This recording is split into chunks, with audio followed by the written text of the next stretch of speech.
اللہ تبارک و تعالی نے ہمیں ایمان کی دولت عطا فرمائی، اس سے بڑی دولت ہی کوئی نہیں۔ ایمان کی دولت ہر دولت سے بڑھ کے، دنیا کے کروڑوں اربوں خربوں ہیرے جواہرات، دنیا وما فیہا، سب سے بڑھ کر ایمان کی دولت ہے۔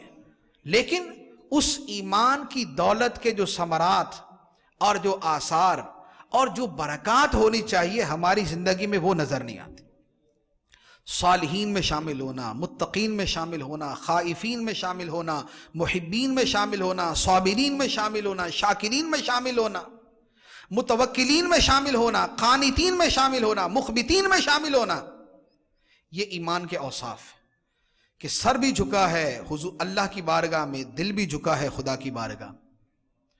دلوں میں خشوع ہے، ظاہر بھی خدا کے سامنے جھکا ہوا ہے، خدا پہ توکل ہے، خدا پہ بھروسہ ہے، کم کے اوپر قناعت ہے، اکتفا ہے، زندگی میں زہد ہے، اللہ کی راہ میں خرچ کرنا ہے، مال سے بڑھ کے خدا کی محبت، دنیا سے بڑھ کے آخرت کی محبت، یہ وہ چیزیں ہیں جو ایمان کی علامات اور ایمان کے آثار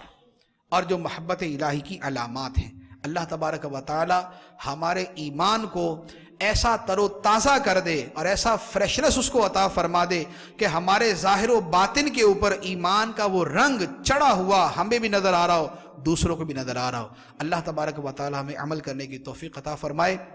آمین، بجاہ النبی الامین صلی اللہ علیہ وسلم۔